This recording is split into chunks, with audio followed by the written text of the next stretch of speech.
Today, I wanted to talk about finance presentation skills and how you can really present financial data, particularly to non-finance people.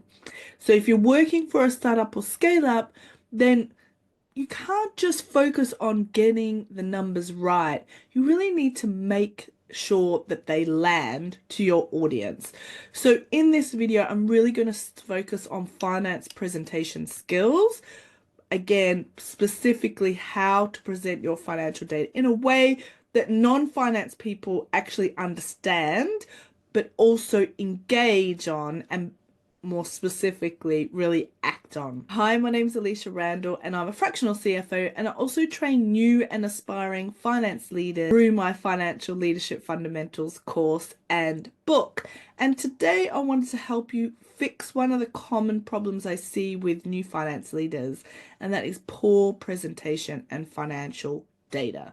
So even if you have the best modeled, cleanest accounts, really great looking board pack, if you can't really communicate it properly, then it doesn't really matter. It's really going to affect your leadership skills and how people see you as a finance leader. So let's go through the steps that you need to implement to make sure you're a really good communicator to a big group of people. Why does finance presentation skill matter? So in a startup, everyone's running at 100 miles an hour. They're all putting out fires. The leadership team isn't really going to dig into your spreadsheet and look for insights. They're not going to spend a lot of time on a detailed financial statements. So your job is to give them those insights and give them the signals and not just chuck them a spreadsheet and hope that they're doing. When you're reporting to a founder, the board, or the wider team, the finance presentation skills is what takes you from a really reactive back office accountant to a proactive finance leader or business leader. So the first thing you might want to think about is start with a story. So let's just say you've closed month end, revenue's up, but your margins are dropped. So instead of giving them 10 slides with loads of financial data, you might just want to say right at the beginning, we grew 12%, but margins dropped due to an increase in partner discounting, for example. Here's what that means. Already people understand what you're saying, it's your headline, it's the story, and then everything else you go through really backs this up. So ideally, you don't want to start with numbers, you want to start with the story, you want to start with the key takeaway, and you want to start with what you want people to remember for your presentation. Ideally, the takeaway you want to say a few times at the beginning, in the middle, and at the end so people remember it. And if there's just one takeaway that you want people to have, start with that. Use headlines, not labels, when preparing your slides. So you don't want to call the heading of your slide revenue overview or P&L. You want to say revenue up 12%, but margin is down. It's a difference between being informative and interesting than forgettable. So a good skill that you can use is something that founders often do or are recommended to do with their pitch deck. You write your story in point form, and the point form is basically your headline for every single slide. So if you have 5 points that you want to make, 5 takeaways, and you can do that in point form, that's your 5 slides. And that's what your heading of each slide should be. It's then a story, it's then your main takeaway. And this one skill alone will make your deck really strong. And it's one of the first things we teach in the FLF course. You want to speak their language. So this is a big one, us accountants, finance people, we love the details. We know all of the accounting jargon, but your sales team, your ops team, your marketing team, your leadership team, they don't need every single variance explained. And I've seen this a lot, particularly with more junior people. They really think that every single detail, all of the different variances are really important. That's not true. So what the rest of the team really need is they want to know what's happening at a high level, why does it matter, and what do they need to do about it. So ideally you want to keep the visuals super clean. Ideally use charts over tables instead of having your P&L and all of the detail behind that and everything you want to say in just numbers, numbers, numbers, numbers. Charts are much better. Use color to signal risks and wins. So instead of using jargon, use green for good, red for bad. So just make it as simple as possible and as easy to see as possible. The bigger your audience, the more simple it should be. Format to fit the room. So make sure that depending on who you speak to, depends on how you're going to talk about and go through the key takeaways. So if you're preparing a board pack, you want it to be quite strategic. You want the strategic KPIs. So the North Star, top couple of KPIs. You want there to be 2 to 3 really high value slides with commentary. The rest of the detail, pop it in the appendix.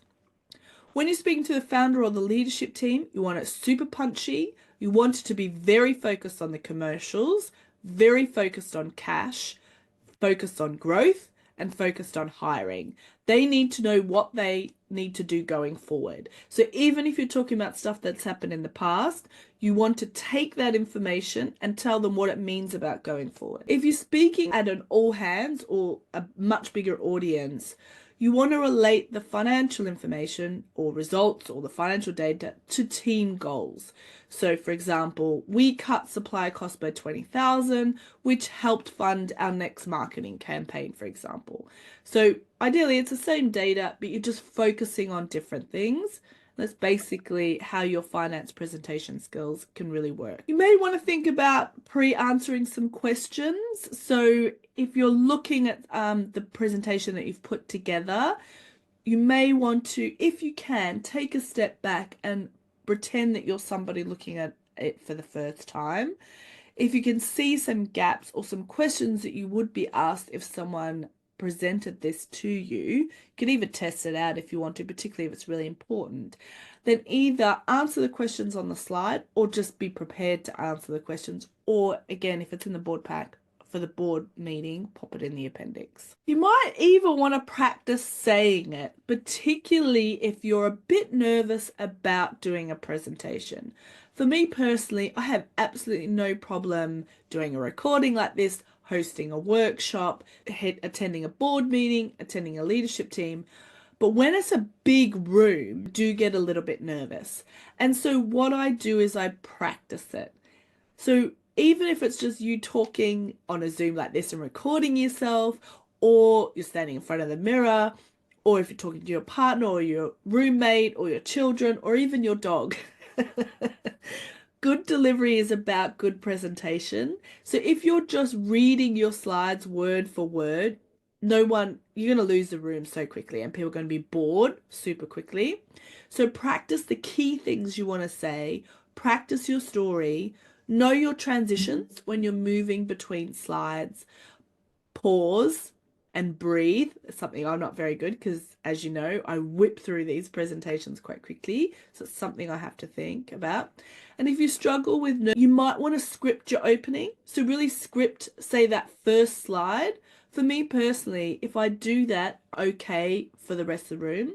So if you will start strong and then the room will be engaged with you and it's much easier then to carry on with the rest of your presentation. And then the next big thing is end with call to actions, particularly if you're speaking to the internal team, not necessarily the board team. So don't just finish with any questions. Unless you're speaking to the board, you might want to end with the next move. So it could be something like, we need to start preparing for a raise. For example, with leadership team, I'd always check with the founder first. Or we recommend delaying hires by one quarter. Or we suggest reallocating marketing spend towards paid channel. If you're not the decision maker, show that you're thinking ahead and offer some proposals within your presentation. So you could say, the data is suggesting that we may want to think about A, B, and C. What do you think?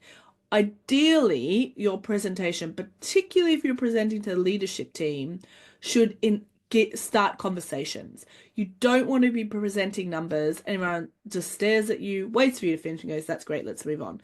You want that your insights and your presentation to then incite conversation and debate after you've finished. So final thoughts, if you want to improve your finance presentational skills, you want to tell a story, not just have spreadsheets. You want to use headlines like your main takeaways, tailor to your audience. Think about questions that you may have. Say less, but just say it better. Practice your delivery and always end with actions. So if you're aspiring CFO or stepping into a leadership role, these is a skill that's really important. If you want to get better at your leadership skills, we cover this in depth in the Financial Leadership Fundamentals book and program. So if you're interested, we'll leave links for both of those below. Otherwise, I post a video every Thursday, so don't forget to subscribe, and I'll see you next week. Thanks.